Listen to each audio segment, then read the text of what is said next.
una crítica a los criterios de distinción en el concepto de lo político. Yo soy estudiante del último año acá, de la licenciatura en Ciencias Sociales por esta universidad, y un poco lo que me propongo en esta ponencia es hacer una crítica interna a el concepto de lo político y particularmente a los criterios de distinción que Carl Schmitt propone en esa obra de 1927. Carl Schmitt ha sido uno de los más grandes filósofos políticos del siglo XX. Basta para ello observar solamente el enorme impacto que su obra ha ejercido sobre tradiciones intelectuales contrapuestas. Incluso sin aceptar ni comulgar con sus planteos, una amplia diversidad de autores, entre ellos tuvimos exposiciones acá sobre Maquiavelo. Bueno, Schmitt retoma muchísimo a Maquiavelo, pero Habermas, por ejemplo, lo retoma Schmitt también. Entonces hay muchos cruces, ¿no? Lo reconocen como una referencia indiscutible. Quizás parte de ese impacto pueda explicarse por la multiplicidad de Schmitts que uno encuentra a lo largo de sus escritos.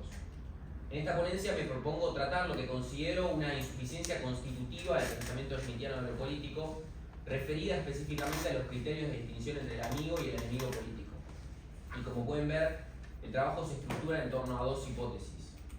La primera es que el corpus schmittiano no ofrece criterios concretos y explícitamente identificables para distinguir al enemigo interno del Estado. Si bien Schmitt sugiere algunas ideas al respecto, estas resultan excesivamente vagas, carentes de un contenido particular. No existen en su obra referencias, directrices o un umbral que permita diferenciar en qué situaciones el conflicto es lo suficientemente intenso ni cuándo las diferencias con el enemigo pueden interpretarse como amenazas existenciales. La segunda hipótesis es que esa debilidad resulta particularmente problemática porque coadyuvó, como efectivamente ocurrió con el propio Schmitt, a legitimar experiencias totalitarias, fascistas o autoritarias. Antes de avanzar, quisiera formular dos aclaraciones que marcan todo lo que sigue.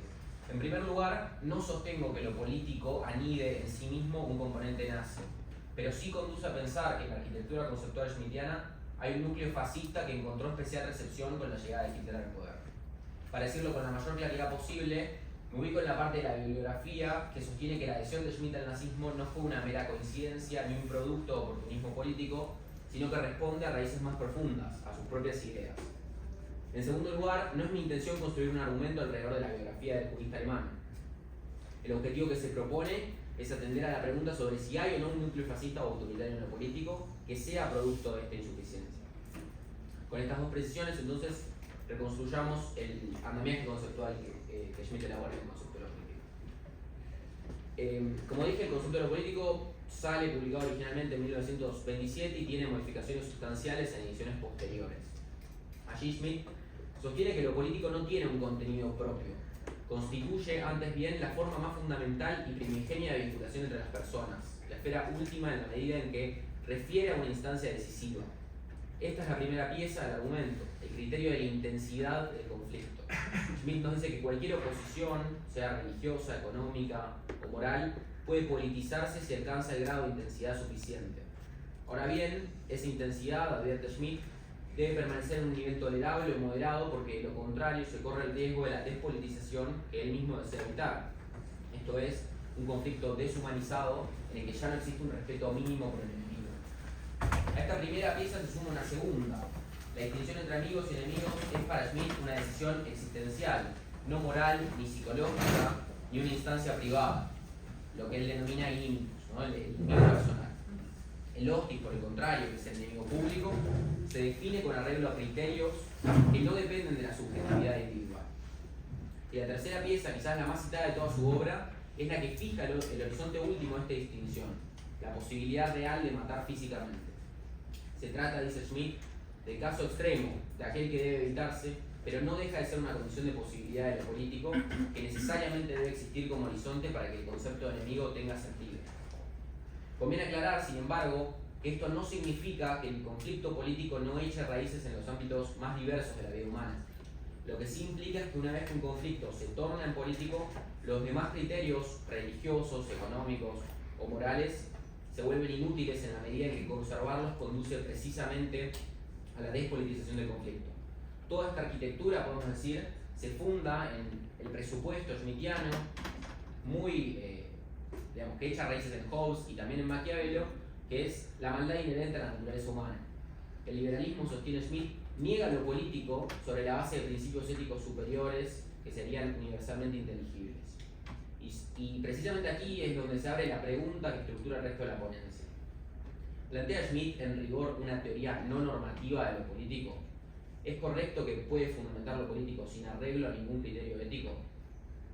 Para responder a esta pregunta es necesario detenerse primero en un problema previo de orden interno a la propia teoría. Schmitt en ningún pasaje sugiere cómo ha de medirse la intensidad del conflicto, ni frente a qué umbral ha de contrastársela. La pregunta que persigue toda su obra puede formularse de manera simple. ¿Cuándo el conflicto es lo suficientemente intenso? Siendo la interpretación de algunos autores, la respuesta schmittiana es la siguiente. Debe existir una amenaza efectiva o real al modo de vida de un grupo particular, aunque es condición sine qua non que la comunidad política desee afirmar determinados valores espirituales. El problema, no obstante, es que Schmitt niega todo tipo de estándares a priori para determinar el momento en que el enemigo merece ser combatido. En la página 78, que en pantalla pueden ver un fragmento del concepto, afirma que el enemigo solo puede ser combatido políticamente, es decir, porque existe una negación óntica de una comunidad determinada y nada más. Ningún trasfondo religioso, económico o moral puede justificar la guerra, la matanza. Esa es para Schmitt la única justificación posible. Y sin embargo, no es posible responder de antemano quién es el enemigo. Esta indeterminación es la puerta de entrada a las dos críticas centrales que recupero en este trabajo. La primera de ellas es la que formula Leo Strauss ya en 1932, muy tempranamente, y allí Strauss sostiene que existe un fundamento moral en la afirmación schmittiana de lo político. Hay, dice, una preocupación por el orden de las cosas humanas. Lo que Schmitt considera correcto es la seriedad del conflicto, el hecho de que los contendientes pueden arriesgar la vida, y eso es precisamente lo que el liberalismo obtura en la medida en que el proyecto civilizatorio repudia la mera posibilidad de la guerra.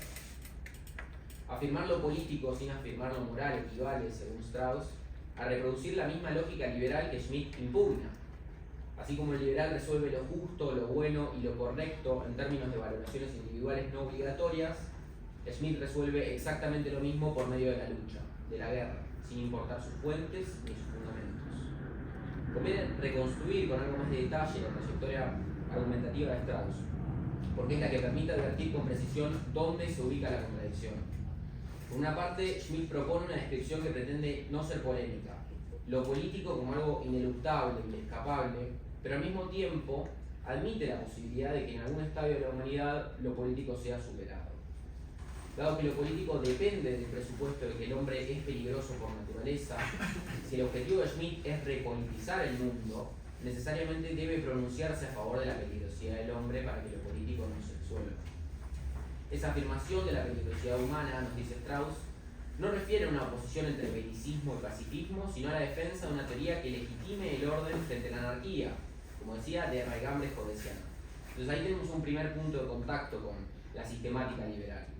El segundo aspecto en que Schmitt queda atrapado en la definición liberal de moral es que se ve obligado a afirmar la fuerza, el coraje, la lucha como instancias exteriores a la moral, como pura decisión o necesidad. Esta preferencia por la lucha, dice Schmitt, es puramente política, amoral, sin fundamento ético. Strauss, por el contrario, le replica que la la oculta precisamente para no entrar en contradicción consigo mismo. De modo que debajo de la intención schmittiana de establecer las condiciones objetivas de lo político, subyace un sustrato profundamente normativo que convierte lo que se presenta como una operación descriptiva en una operación que es en rigor evaluativa.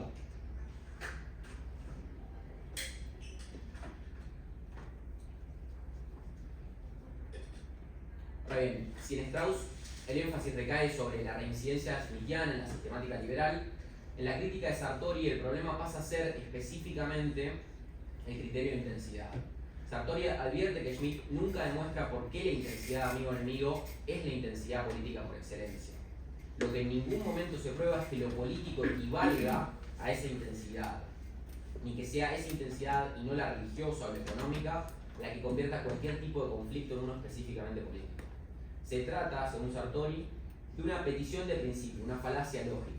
Schmitt presupone exactamente aquello que debe demostrar.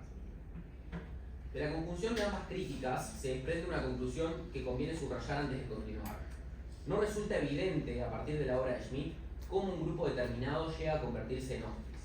La pretendida autonomía de lo político se revela carente de un fundamento meramente descriptivo, sea por las tensiones que acabamos de reconstruir, o sea por la prosa poco precisa del propio Schmitt en lo que atañe a la definición del enemigo interno. Conviene recordar que Schmitt no establece en ningún momento un fundamento a priori. Él dice que el enemigo se define en la experiencia concreta. Esta indeterminación conceptual tiene, sin embargo, un correlato institucional que es necesario explorar. Los valores son los que dan contenido al modo de vida, a la forma de existencia de la que habla Schmitt. Por eso el agrupamiento amigo, en sentido político, se produce a partir de ese modo de vida compartido. Y aquí aparece el problema. Cualquier modalidad del pluralismo, de la heterogeneidad interna, debe ser acallada porque lo político, para existir internamente y servir de fundamento al Estado, precisa que la comunidad política constituya un todo homogéneo. La declaración del enemigo interno se convierte así en la condición necesaria para la preservación de lo político. La tesis amigo-enemigo asume, en consecuencia, que cada Estado posee una única identidad, para lo cual debe contar previamente con un grado de homogeneidad sustantiva. Esta homogeneidad étnica, religiosa o simplemente referida al acuerdo respecto de quiénes son los enemigos oficiales, constituye un límite flexible y poroso, fácilmente disponible para legitimar experiencias totalitarias. Y es en este punto donde la crítica conceptual se articula con la dimensión histórico-política que considero a continuación. Particularmente en el caso de Schmitt, su paso como funcionario del Tercer Reich y su apoyo explícito y consciente al nazismo conducen necesariamente a preguntarse por la relación que sus ideas guardaron con su praxis política. Uno de los rasgos del fascismo schmittiano reside en su rechazo al pluralismo y al liberalismo parlamentarista que obtura la decisión soberana, nos dice Schmitt. Esa decisión que, según su propia fórmula, se crea a partir de la nada. Para Schmitt, la ilustración y el racionalismo se muestran incapaces de tratar con la cuestión de la guerra, con el impulso natural del hombre hacia la violencia. Esa misma violencia es la que se ubica como condición de posibilidad de lo político, la que da sentido a la existencia humana y la que la sitúa por encima de lo que Schmitt llama la frivolidad de la vida cotidiana. Ojana, que es un teórico que habla del fascismo schmittiano, ofrece evidencia adicional que permite datar esta teorización desde antes de la llegada del nazismo al poder. Podemos mencionar en primer lugar que Schmitt sostuvo que la figura del presidente debía anteponerse al inmovilismo parlamentario y representar ya no los intereses parciales de la sociedad civil, sino a la nación entera. En segundo lugar, su posicionamiento a favor de la dictadura comisarial se reafirma en su defensa del Reich ante la Corte Suprema con motivo del conflicto con Prusia en 1932. En este sentido, elaboró una concepción del Estado total, anclada en un presidencialismo dotado de amplísimas facultades y en un ejército y una burocracia fuertes. Sin embargo, resulta acertado afirmar que se advierte un viraje en la trayectoria del propio Schmitt. Pasa de preocupaciones teóricas a preocupaciones estrictamente políticas, en tanto que, como consultor, pregonó activamente su concepción del Estado unificado. Pero la constante que se mantiene desde antes de 1933, que es cuando el nazismo asume el poder, es su defensa en la utilización del artículo 48 de la Constitución de Weimar, que facultaba al presidente a dictar órdenes de emergencia y a gobernar por decreto, sin el Reichstag, ante amenazas al orden público o rebeliones internas. De este conjunto de ejemplos se desprende una síntesis relevante. La concepción schmittiana valoró positivamente la dictadura en la medida en que permitía expresar la unidad de la voluntad popular, en una clave que podría calificarse de rusoniana. La democracia de Weimar para Schmitt solo podía salvarse mediante la intervención de un Estado fuerte y no neutral. No se trata en absoluto de una formulación liberal de la democracia. La dictadura cesarista es, en su esquema, el único medio para salvaguardar la homogeneidad sustantiva del pueblo. Lo lógicamente coherente para Schmitt, cabría argumentar, hubiera sido permanecer indiferente al contenido del conflicto, tal como remarca la crítica straussiana sobre la estructura liberal en la que su pensamiento permanece encerrado. Pero Schmitt no fue indiferente, favoreció decididamente una fe y un espíritu opuestos al activismo antirreligioso y mundano de las masas. Schmitt profesó efectivamente el nazismo y es un dato difícil de conciliar para quienes defienden la autonomía y la inocencia política de sus categorías. Bien, acá un poco hago una crítica a un artículo que voy a tener que hacer muy rápido, ¿no? Sobre un filósofo del derecho argentino que es Andrés Rosler, Un poco él es schmittiano y definitivamente defiende las categorías de lo político, pero en su artículo se ven efectivamente todos los problemas y todas las críticas que estuvimos mencionando antes con Strauss y Sartori, que él efectivamente no menciona, ¿no? Un poco la síntesis de todo eso es el concepto de lo político no obliga necesariamente al nazismo, eso es correcto, coincido con Rossler, pero de eso no se sigue que lo político sea antinazi o sea opuesto, sino que, entiendo yo, admite o trasunda la posibilidad de que pueda serlo. Un poco las conclusiones de todo esto,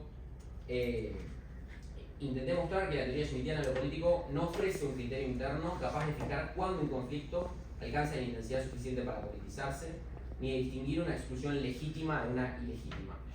Esta indeterminación no constituye un defecto accesorio, sino un rasgo constitutivo del propio marco conceptual, como lo evidencian tanto la crítica normativa de Strauss como la crítica lógica de Sartori. No sostengo, entonces, que el concepto de lo político implique necesariamente el nazismo, pero sí sugiero que su indeterminación lo vuelve estructuralmente disponible para ese uso y que el propio Schmitt, entre 1933 y 1936, lo pone en práctica radicalizándolo. Por tanto, creo que es a la luz de esas insuficiencias que he querido evidenciar en la ponencia, junto con la teorización del fascismo, que se puede entender más cabalmente la participación teórica de Adam Smith en favor del Tercer Reich.